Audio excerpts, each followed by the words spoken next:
Bienvenue à tous et merci de nous rejoindre dans cette nouvelle édition de l'Africa Newsroom. Aujourd'hui, 5e et dernier volet de notre semaine sur la coopération Sud-Sud, avec notre dossier du jour qui sera consacré à l'axe Niamey-Alger.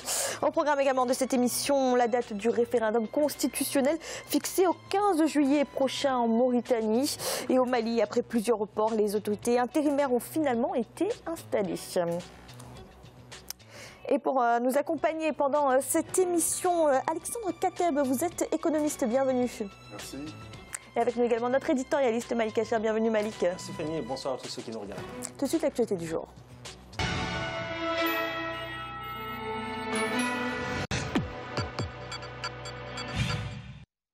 En Mauritanie, le gouvernement a dévoilé la date du référendum constitutionnel. Un communiqué de l'exécutif annonce la tenue du scrutin pour le 15 juillet 2017. Les Mauritaniens se prononceront entre autres sur la suppression du Sénat et son remplacement par des conseils régionaux, ainsi que la modification du drapeau et de l'hymne national. Ibrahim Adjoumaba.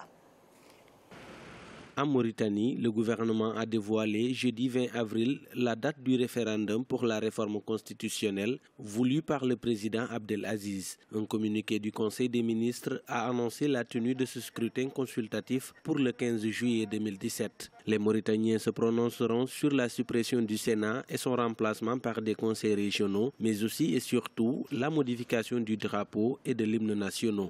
La fixation de date de ce référendum dans moins de 3 mois met l'opposition dans une situation très mal. L'opposition aujourd'hui se trouve entre le marteau de la participation et l'enclume du boycott. Ces réformes proposées par le président Abdelaziz ont été rejetées par le Sénat mauritanien. C'est après cela que le chef de l'État a décidé de soumettre son projet de réforme à ses concitoyens.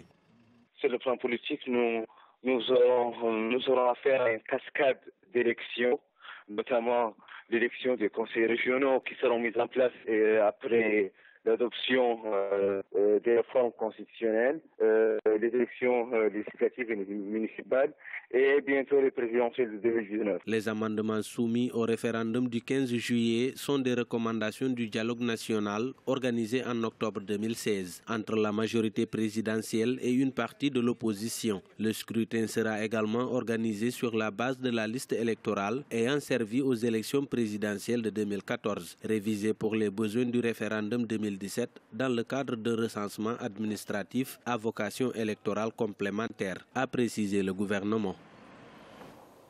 Malik, juillet 2017, c'est une volonté d'aller vite pour le gouvernement ? Le gouvernement avait déjà entamé un certain dialogue quand même avec tous les membres de l'opposition. Il y avait quand même un processus qui était en cours. Je pense que ce n'est pas une décision qui a été prise rapidement. Il y a eu véritablement un temps de dialogue avec l'opposition, la société civile qui a été menée en Mauritanie. Alors je trouve légitime de clore le dossier, entre guillemets, par la voie référendaire, puisque cette possibilité pourra soit conforter le président dans sa volonté justement de changer certains aspects, soit ça sera une réponse négative, mais ça sera au moins la voix du peuple mauritanien. Mais alors justement, le Sénat avait rejeté cette révision de la Constitution, alors même que le Sénat est dominé par la majorité présidentielle. Si la population se prononce également contre cette révision, est-ce que c'est un désaveu pour le président ? C'est en tout cas un désaveu sur cette question-là. Alors on ne peut pas dire que un désaveu sur une question vaut pour l'ensemble de sa politique, ça serait trop simpliste. Mais en tout cas, ce qu'il faut dire, c'est que quand vous voulez supprimer le Sénat et que les sénateurs ils sont opposés, ça ne me semble pas si illogique que ça. Certains peut-être veulent privilégier leur carrière politique sans insulter sans insulter les sénateurs qui certainement font un travail honorable, mais effectivement aller dire à un député on va supprimer l'Assemblée nationale, je ne pense pas qu'il serait d'accord. Alors vous savez, la suppression du Sénat, c'est un débat qui court dans de nombreux pays, et pour justement alléger ce dispositif institutionnel parfois qui parfois peut contraindre le vote de certaines lois, et c'est ce qui s'est passé pour justement certaines dispositions qui ont été mises en avant en Mauritanie. Donc nous verrons bien, mais je pense que la voie référendaire était la seule façon, comme je disais avant, de clore cette histoire-là et cette question-là. D'autant plus que la constitution mauritanienne le permet. L'article 38 dit que le président peut consulter le peuple sur une question nationale. Il me semble que la suppression du Sénat et la modification entre autres du drapeau mauritanien, c'est une question nationale et qui doit avoir l'avis du peuple. Et c'est une bonne chose finalement d'avoir recouru à ce principe-là. Ça permettra aussi de renforcer, je dirais, la démocratie. On se plaint souvent dans beaucoup de pays que le peuple ne puisse pas s'exprimer par voie référendaire. Et vous voyez un peu ce débat d'ailleurs en France. Les principaux candidats à l'élection présidentielle, on appelle au référendum souvent pour légitimer justement leur action. Là, on le fait ici, pourquoi pas. Mais alors, cette suppression du Sénat, on a l'impression que c'est ce qui cristallise les oppositions et la contestation. Mais est-ce qu'il n'y a que ça dans ce projet de révision constitutionnelle? Est-ce qu'il y a d'autres points qui méritent l'attention également? Je pense en fait que c'est une occasion pour l'opposition justement de cristalliser le débat sur l'alternance, sur la limitation des mandats, parce qu'on accuse aussi le président mauritanien de vouloir sauter le verrou des mandats, alors que je pense qu'en 2014, il avait bien notifié qu'il ne toucherait pas justement à la limitation des mandats dans la Constitution. Ce n'est pas à l'ordre du jour. Je pense qu'il y a une volonté de l'opposition de sortir du lot et d'essayer justement de parvenir justement à la tête des responsabilités du pays. Donc vous savez, l'opposition, et c'est légitime, c'est de la politique politicienne, je dirais presque, profite de cet instant, de ce débat, pour essayer de se renforcer, pour renforcer son assise populaire et pour essayer, pourquoi pas, de gagner la prochaine élection présidentielle. Merci. Dans l'actualité également au Mali, les 5 régions du Nord ont finalement toutes leurs nouvelles autorités intérimaires. Elles doivent restaurer l'État et préparer les futures élections. Mais leur mise en place a été laborieuse ces derniers mois. À Tombouctou et à Toudeni, les derniers représentants viennent d'être installés. Reportage de notre correspondant Mokhtar Bari. Maintes fois annoncée et maintes fois reportée, l'installation des autorités intérimaires dans les régions de Toudeni et de Tombouctou est désormais une réalité depuis ce jeudi 20 avril. Après Kidal, Gao et Menaka, Tombouctou et Toudeni viennent d'achever le processus d'installation des autorités intérimaires. Je voudrais dire tout simplement, vous avez un rôle extrêmement important dans la création d'un environnement propice à la fourniture des services de base dont nos populations ont tant besoin. On ne peut pas parler de développement sans sécurité. La cérémonie s'est déroulée en 2 temps. D'abord l'installation des autorités intérimaires de Tombouctou, puis celui du collège de Toudeni. Je suis heureux, je suis content vraiment. Le fait que ça s'est passé où tout le monde était là, mon sentiment c'est que c'est une chance, c'est une opportunité. L'opportunité c'est quoi? Le fait que toutes les parties signataires sont là aujourd'hui pour accompagner la mise en œuvre des autorités, et même ceux qui contestaient étaient là aujourd'hui. C'est une chance à ressaisir entre nous tous pour pouvoir vraiment réussir la mission. Je demande à toutes les populations de Toudeni de se donner la main pour qu'ensemble on puisse construire, pour que chacun de nous devienne demain un acteur du développement de Toudeni. Ces autorités intérimaires auront pour mission de pallier l'absence de l'État dans certaines zones de leur domaine de compétences, travailler au retour des réfugiés, mais aussi l'organisation d'élections locales. Seul bémol, aucune femme ne figure sur les listes des conseils régionaux de Toudeni et de Tombouctou, à leur grande dame. Mali, comment expliquer que l'installation des autorités intérimaires ait été aussi laborieuse? La situation sécuritaire a fait que justement l'issue politique au conflit malien a été très difficile.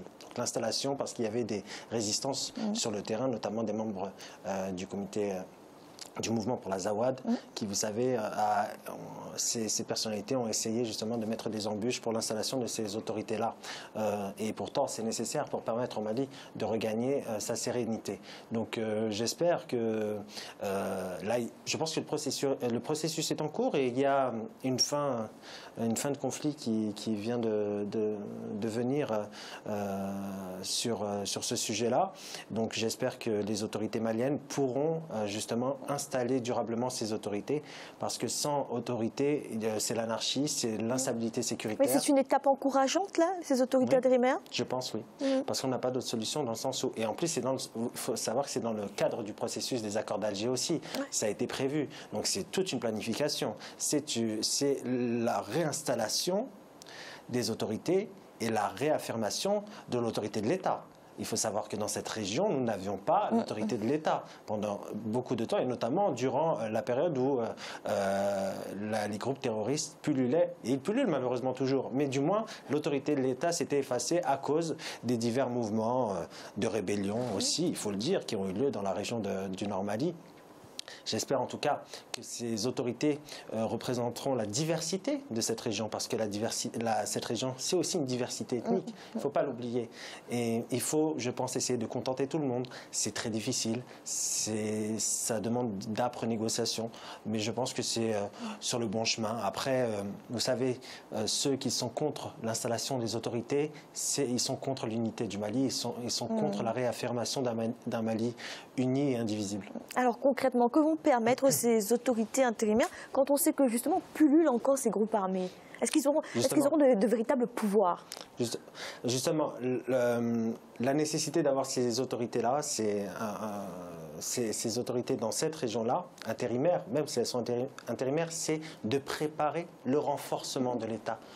Les structures n'existaient pas pratiquement. Elles existaient auparavant, mais elles ont été carrément démolies par l'instabilité sécuritaire. Il y a eu des mouvements de population terribles, il y a eu une instabilité chronique qui a fait que ces régions-là ont été souvent dominées par l'insécurité. Et c'était malheureusement les bandes criminelles et les organisations terroristes qui faisaient la loi dans cette région-là. Donc on est obligé de passer par ce processus-là. Et ensuite, application, je dirais, de l'autorité de l'État, des directives de l'État. Et notamment, il ne faut pas oublier du processus de relance économique, c'est très important, parce que quand vous installez des autorités, c'est aussi pour actionner le plan économique, parce que cette région, vous le savez, est reculée et n'est pas, je dirais, sur le plan économique et fébrile. Il n'y a pas véritablement